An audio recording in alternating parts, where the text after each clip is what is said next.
Well, good morning, North Tarrant Church. My name is Scott Johnson, and I'm the lead pastor here at North Tarrant Church. And I want to thank you for joining us this morning online.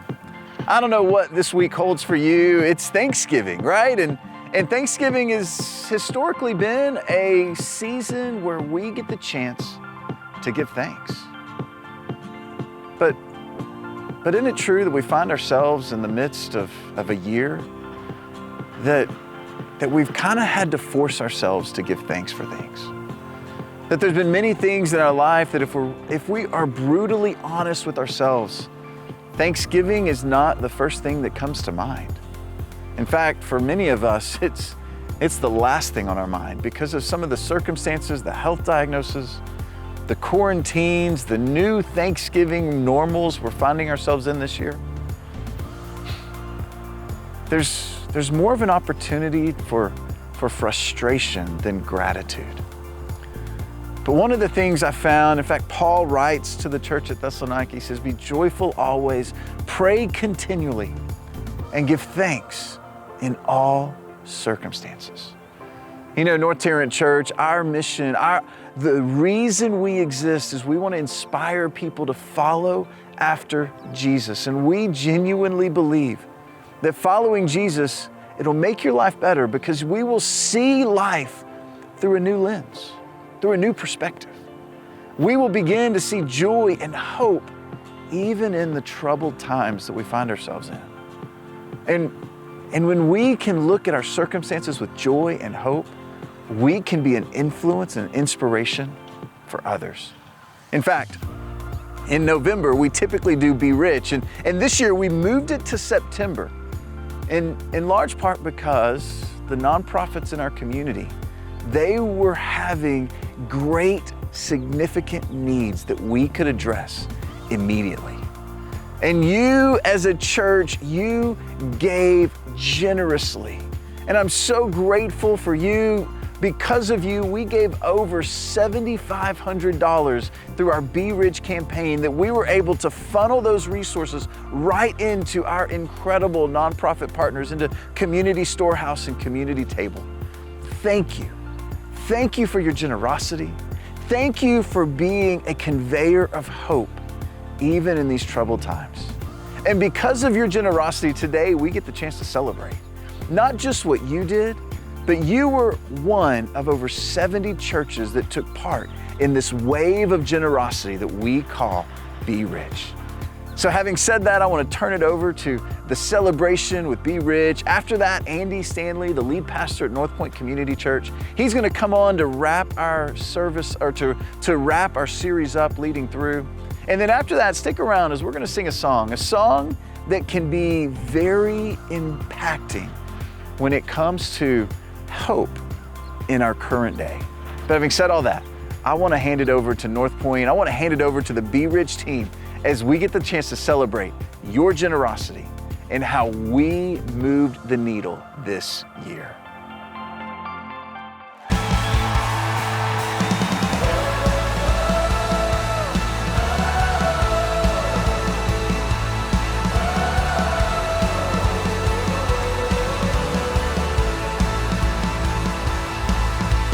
We are outside Foster Care Support Foundation. Standing right outside of one of Atlanta Mission's locations. I'm standing outside the Place Cottage. The Atlanta Tool Bank. The Drake House. Champions United Football Club. The Good Samaritan Health Center of Cobb. Perth, Australia. And I'm standing here in front of Fusion. And I'm about to meet with the people from the Decatur Education Foundation. And I'm standing in front of the North Gwinnett Co-op. I am here at No Longer Bound. At Amana Academy. Lighthouse Family Retreat. I'm here at Must Ministry. I'm here standing in front of the Pregnancy Problem House. The Coming Women's Center. Wellspring Living. We are here today in front of the house of James Ward, the Executive Director for Heart for Lebanon. We're going to meet with the guys from Hope Quest and surprise them with your Be Rich generosity.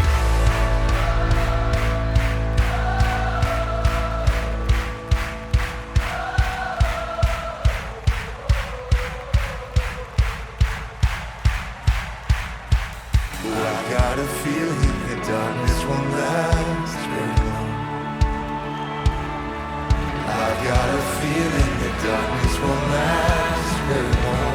Oh, you sing, I got a feeling.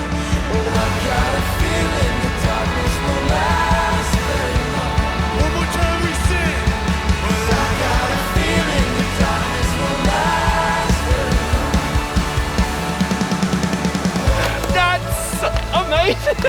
we can't hug. Unbelievable. That's why I do this. Oh my goodness. Big, huge smile under here. Oh my That is incredible. Thank you so much. Yeah, elbow. Holy cow. Do we air hug? What are we doing? I'll give you an air hug. Air hug. I'm smiling underneath all of it. Oh wow.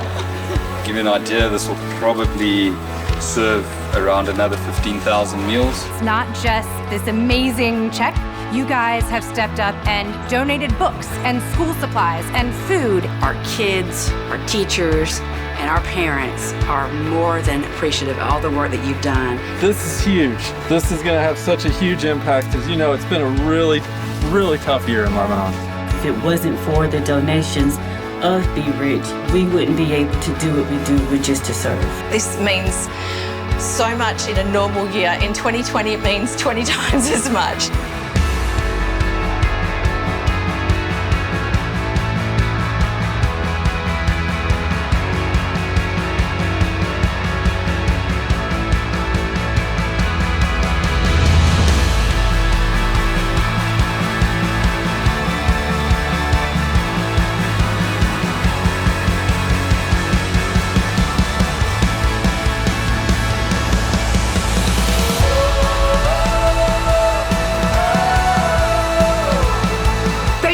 Thank you.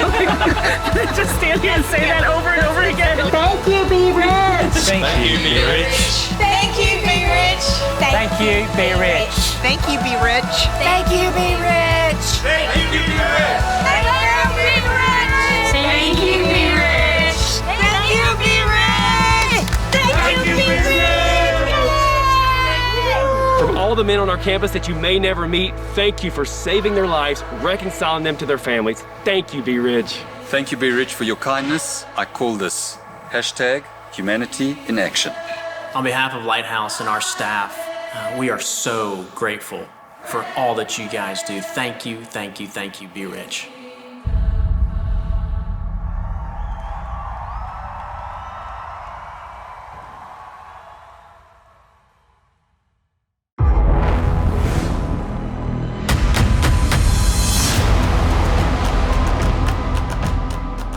Today we're wrapping up our 4-part series entitled Leading Through, and the subtitle is Three Essentials for Navigating Uncertainty. As you are painfully aware, and actually don't need to be reminded of, this season has been challenging for all of us.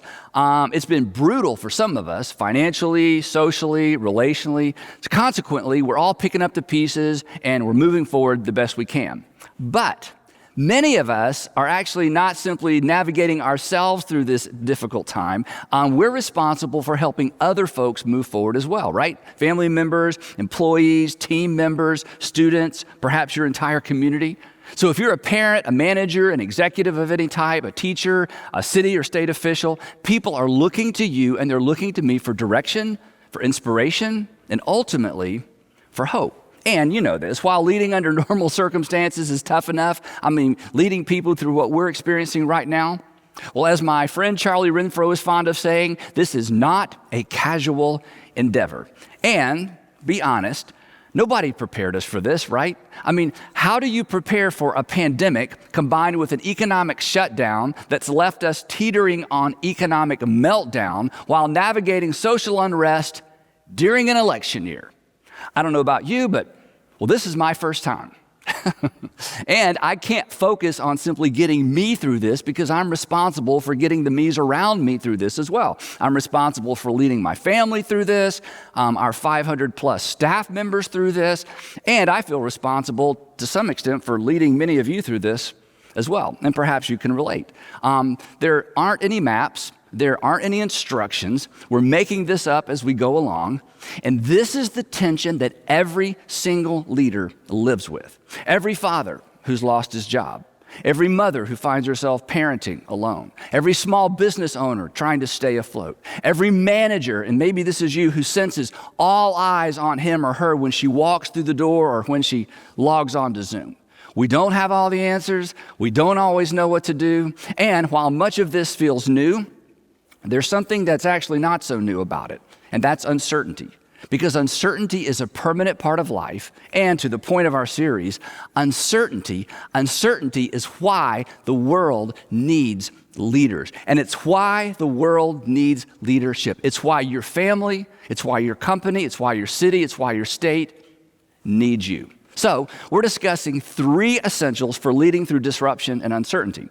And while these facets of leadership are always important, in times like these, they are more important than ever. So if you haven't been with us, a quick review. The first of our 3 was moral authority. To lead through times of disruption and uncertainty, we have to maintain our moral authority. There must be alignment between what we say and what we do, what we expect of others and what we expect of ourselves. Moral authority is the credibility we earn by walking our talk. And moral authority creates credibility, and credibility creates influence. And come on, in times of uncertainty, influence is everything.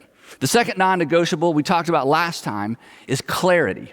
Clarity. You can be uncertain, but as a leader, you cannot afford to be unclear. In fact, our mandate as leaders and as parents is to be clear even when we're not certain. And here's why I say that. Clarity is actually perceived and experienced as leadership. In times of disruption, clarity is the next best thing to certainty. So mom, dad, manager, mayor, teacher, be clear even when you're not certain, which is pretty much most of the time, right? And that brings us to our third non-negotiable for leading through difficult times. You must display your humanity. You must display your humanity. You have to be human. We have to be vulnerable. We have to be transparent. We have to be real. Exercise our empathy muscle. The people who are looking to you need to experience your humanity. And here's why. When I'm convinced that you know how I feel, I will be far more open to your influence. When I'm convinced that you know how I feel, I'm going to be far more open to your influence. Even when, in fact, especially when you're asking me to follow you into the unknown. I mean, when you acknowledge and legitimize my fear, my worry, my concern, I'll trust you. But if you ignore it, if you downplay it, if you brush it off, if you criticize me for it, if you seem to be unaware of how current reality is impacting me and impacting my family, I'm going to resist you. And I'll resist you because, well, you've convinced me that you don't understand me.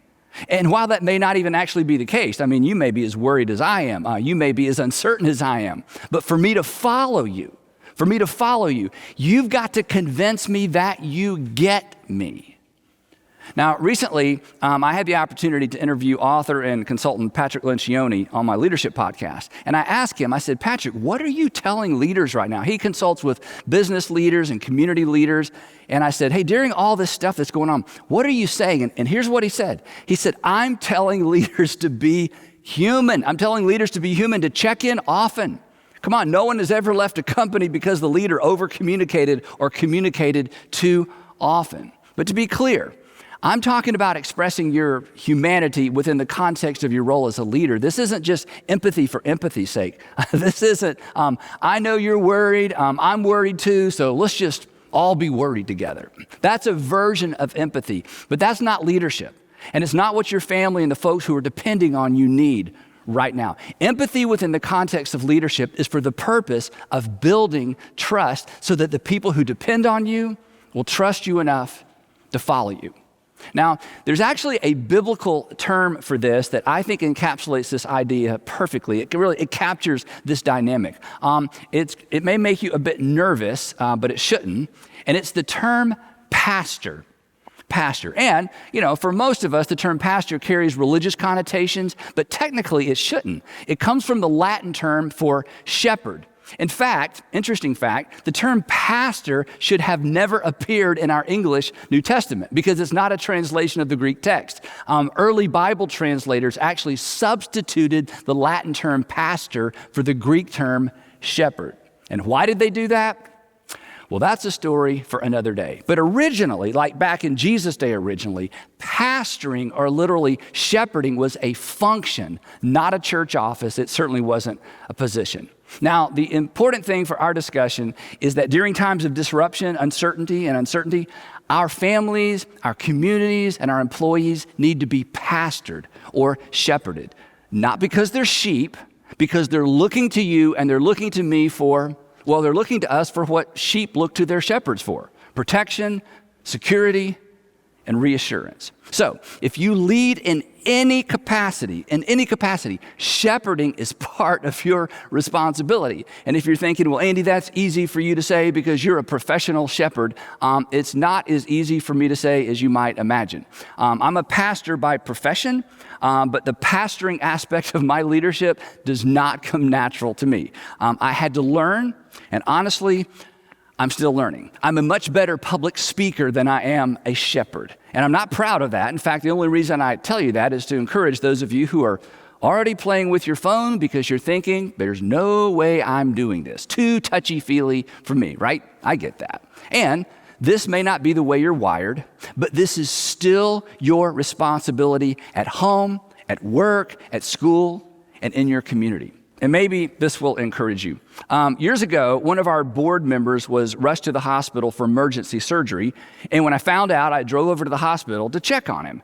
Back then, I didn't. In fact, I still don't do much hospital visitation for two reasons. I'm terrible at it, and consequently, I'm uncomfortable with it. And I make people uncomfortable, which is the last thing you want to do when people are already uncomfortable, right? Anyway, so when I walked into Ray's hospital room, his eyes got big, and before he could stop himself, he blurted out, "Andy, what are you doing here?" And I said, "Ray, I just came to check on you." And he said, and I quote, "Oh, when I saw you, I thought it must be worse than they told me.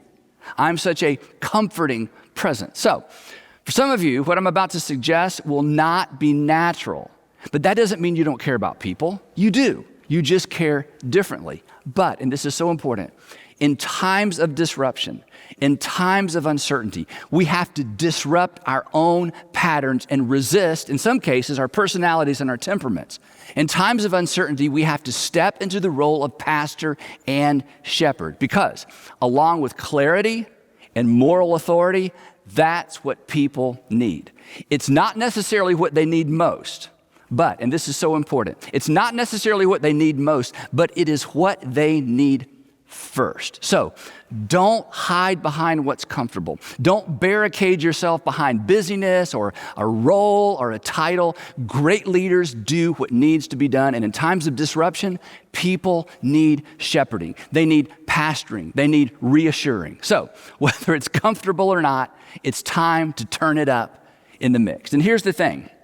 In fact, I'll make you a promise. If you do this, even if you do it poorly, even if you do it awkwardly, the people you're responsible for will be so grateful. They will appreciate the fact that you are stepping outside of your comfort zone for their sake, that you're putting them first. And according to Jesus, that's what great leaders do. That's what he did. He put other people first. After a particularly stressful season of literally hands-on ministry, Jesus and his 12 apostles decided to get out of town for a break. In fact, Peter, by way of Mark, tells us what took place. Here's what Peter told Mark. He said, so they, talking about the 12 apostles and Jesus, so they went away by themselves in a boat to a solitary place. So they decided we just need to get away from the crowd and take a break because they've been so busy.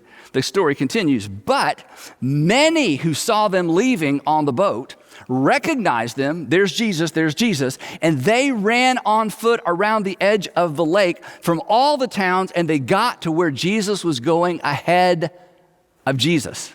And then something interesting happens. When Jesus and his apostles landed and saw the large crowd, he got back on the boat and went to an even more solitary place. No, that's not what he did. And when Jesus saw the large crowd, this is so powerful. Even though he was worn out, even though he was tired, he had compassion on them because they were like sheep without a shepherd. And so he began teaching them many things. This is so powerful. He leaned in and he moved in their direction. In fact, you know the rest of the story. He spent so much time with them that everybody missed dinner. And so then he did what good shepherds do. He fed them, all 5,000 plus of the crowd. Later on, John, the Apostle John, would record Jesus' description of his role as a shepherd. And this is so instructive and this is so inspiring for all of us. In fact, for those of us who are responsible for members of our family or a company or a community, here is the posture. Here's the posture we are to take as leaders who are stepping into the role of shepherd. Here's what Jesus says, speaking of the role of shepherd. He says, he calls his own sheep by name and leads them out. This is what the good shepherd does. He calls his own sheep by name and leads them out. When he has brought out all his own, he goes on ahead of them. He goes on ahead of them, and his sheep follow him because they know his voice. Now, what I'm about to say next is so extraordinarily important. During times of uncertainty and during times of disruption, your voice is more important than your words. During times of uncertainty and disruption, when it comes to the people looking to you for hope and reassurance, your voice is more important than your words. Your voice is an expression of your humanity. People need to hear your voice. It's not enough for them to read your words. Email and text, those are for normal times. But during times of disruption and uncertainty, find ways for people to hear your voice. When you're tempted to text, call. I mean, they probably won't answer anyway, right? Nobody answers anymore. But leave a voicemail. Let people hear your voice because your voice conveys your humanity, your empathy, your genuine interest. And call somebody even if you can't call everybody. This is symbolic leadership. It goes back to what you've heard me say before. Always look for an opportunity to do for one what you wish you could do for everyone. Your team or your staff may be too large for you to call everyone, but call someone and check in, especially those who are having a particularly difficult time in this season. And please ignore that little voice in your head. Ignore that little voice in your head that says, well, since I can't do it for everyone, I shouldn't do it for anyone. That's nonsense. Don't try to be fair. Be engaged, especially now. And again, this doesn't come naturally for me, not because I don't care, but because I forget how important this is. When I first heard that my friend Stuart Hall had been rushed to the hospital with complications from COVID, I came home that afternoon and I told Sandra, and I was telling her all about the things that were going on. And Sandra asked me, she said, well, have you called Kelly, his wife Kelly? Have you called Kelly? I said, no, I'll text her later. And she smiled. She reached over literally, took my phone, slid it across the counter, and she looked at me and she said, I think we should call her now. And she was right. And so I called. And I didn't know what to say. I mean, at times there's nothing to say. It's why we don't call, isn't it? But that's a mistake. Call somebody even if you can't call everybody. Again, this is our responsibility as leaders. But if you're a Jesus follower, it goes beyond that. If you're a Jesus follower, this goes beyond just good leadership etiquette. Jesus said this. He said, this is so powerful. He said, I am the good shepherd. I am the good shepherd. And when we read something like that, especially if you're a Jesus follower, you feel like it just puts him in a category of one, but that's not his point.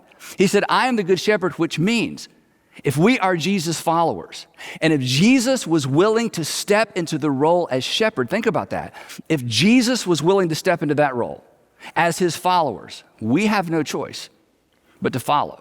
But what he says next may cause your heart to skip a beat. He says this, I am the good shepherd, and oh, by the way, the good shepherd lays down his life for the sheep. To which we think, I'm not sure I want to be that good, right? Fortunately, this is not literal for most of us, but there is certainly application, and here's why I say that. The good shepherd puts the sheep first, and the sheep know it. And the good shepherd steps out of his or her comfort zone to make sure the sheep feel comforted. So, don't just be father, be dad. Don't just be mother, be mom. Don't just be boss, manager, supervisor, be human. Or to use Jesus' words, don't be like a hired hand. Don't be like someone who's there because they have to be. They're there because they're paid to be, because they're supposed to be. The hired hand isn't in it for the sheep. The hired hand is in it, Well, actually, Jesus says it best. Here's what he said. He said, the hired hand is not the shepherd and does not own the sheep. So what happens? When he sees the wolf coming, he abandons the sheep and he runs away. Why? Jesus tells us. The man runs away because he's a hired hand and he cares nothing for the sheep. He's not in it for the sake of the sheep. So he doesn't stick around when things are uncomfortable.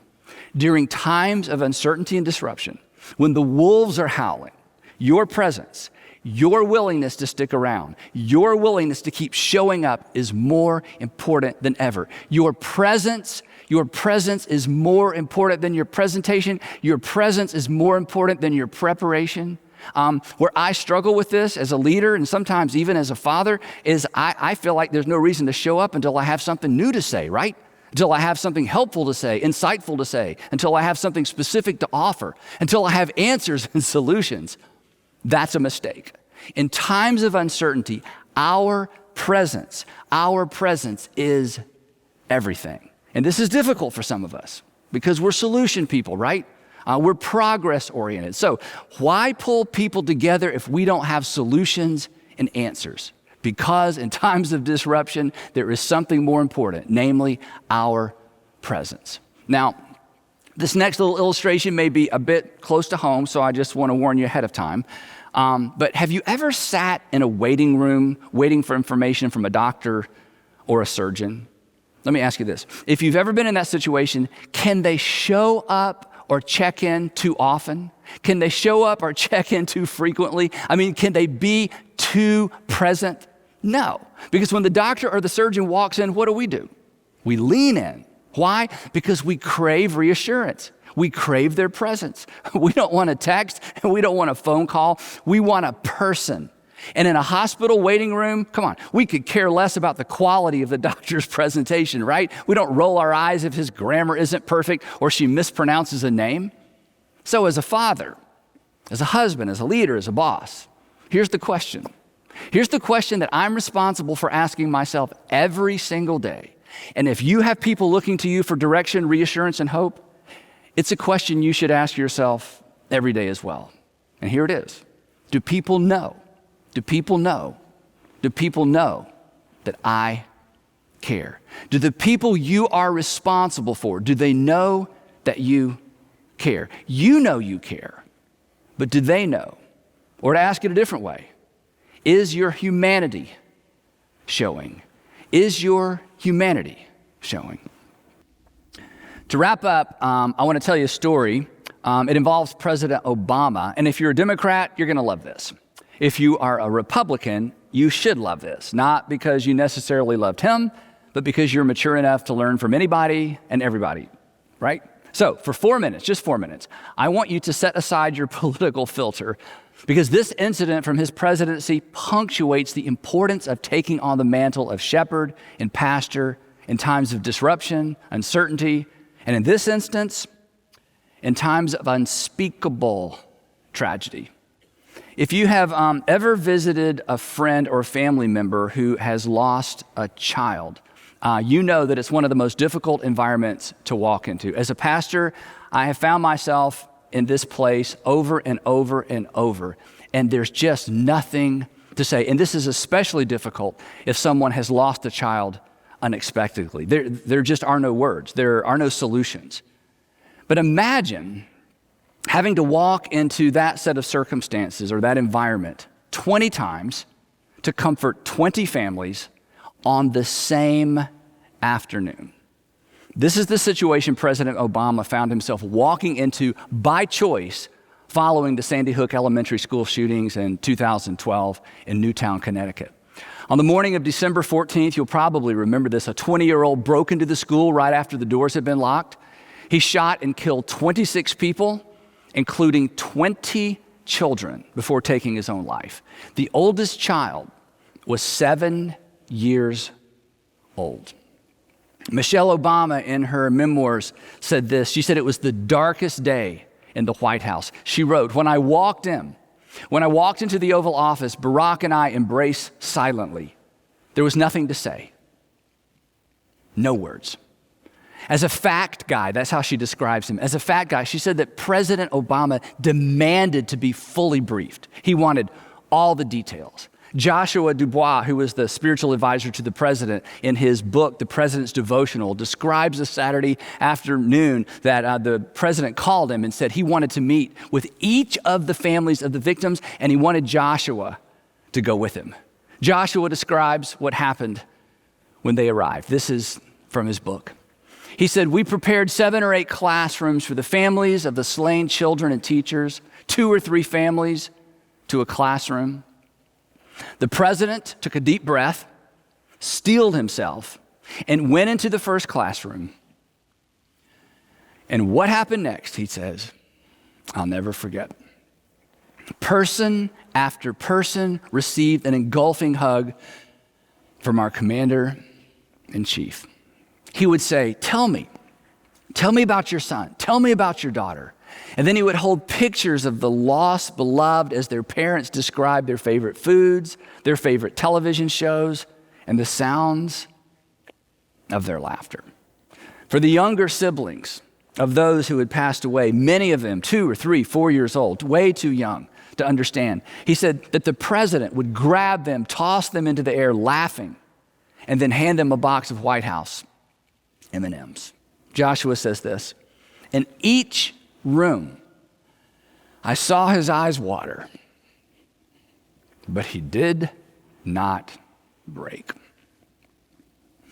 And then the entire scene would repeat itself for hours, over and over again, through well over 100 relatives of the fallen, each one equally broken, each one equally wrecked by the loss. Joshua says that he and the president flew home in silence, and that President Obama never spoke of these sacred moments in public. In fact, this is probably the first time you've heard about this. Now, here's why I tell you that story. It takes away our excuses. Because that day, President Obama was the pastor-in-chief, the shepherd-in-chief, not because he claimed that title. It's not a title.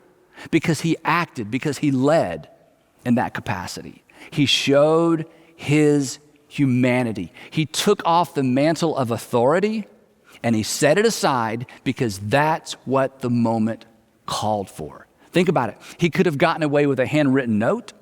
He could have gotten away with just a call. He could have met with all the families at one time, expressed his condolences, and then flown home. But he didn't. He waited in because that's what the moment called for. The point being this: there's a time for us non-huggers to hug, for us order givers to listen, for the fact people to stop and just feel, for us progress people to pause and just be in the moment, for fathers to be dad, and for mothers to be mom. In times of disruption and uncertainty, words are important, but words are not enough. Lead with your humanity, your presence, your compassion, your empathy. Assure the people who are looking to you that you care. Make sure your humanity is shown. The weapon may be formed, but it won't prosper. When the darkness falls, it won't prevail.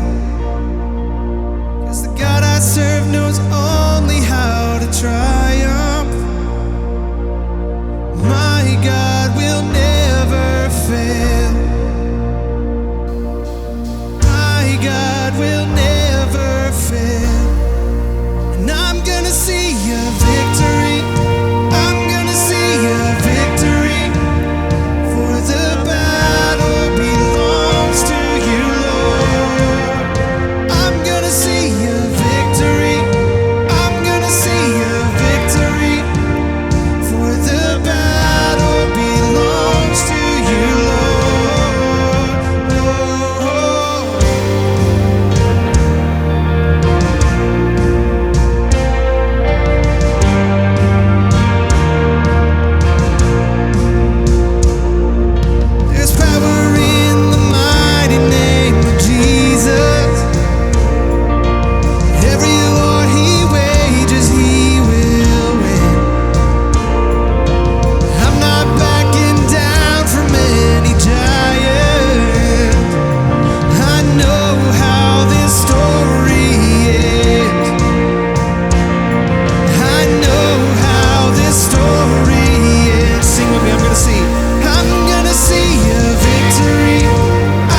what the enemy meant for evil and you turn it for good.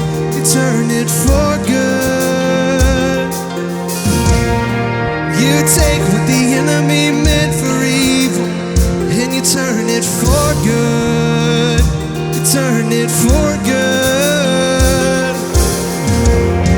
You take what the enemy meant for evil and you turn it for good. You turn it for good. You take what the enemy meant for evil and you turn it for good. You turn it for good. And you take what the enemy meant for evil and you turn it for good. You turn it for good. Yeah. And you take what the enemy meant for evil and you turn it for good. You turn it for good. And I'm gonna see a victory.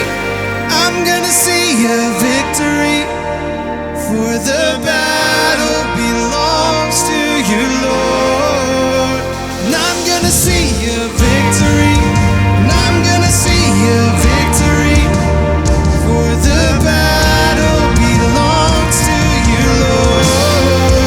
I'm gonna see a victory. And I'm gonna see a victory. For the battle belongs to you, Lord. And I'm gonna see a victory. And I'm gonna see a victory. For the battle belongs to you, Lord. You take what the enemy meant for evil and you turn it for good.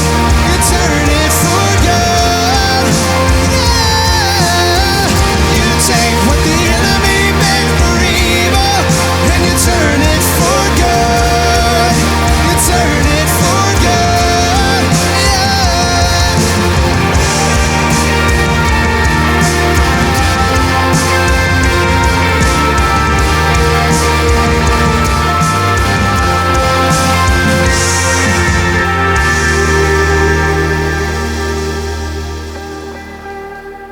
I don't know about you, but there's something to be said about the songs that we sing.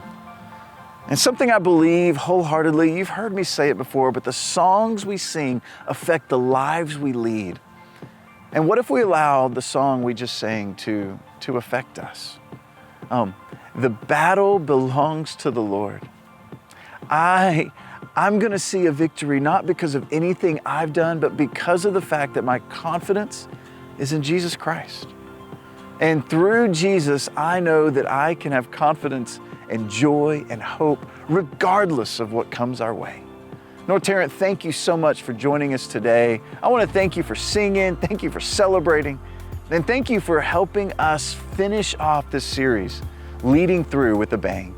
If you have any questions about what it looks like to follow Jesus, if you have any questions about how you can engage with us or even questions about connecting with us at the movie theater, drop me a comment, shoot me a direct message, even text me if you'd like. I'd love to be able to answer your questions and help you in your journey as we collectively, as we follow Jesus together. Hey, thank you so much. Y'all have a great Thanksgiving, and we'll see you on the 29th of November, online only. Y'all enjoy. We'll see you later.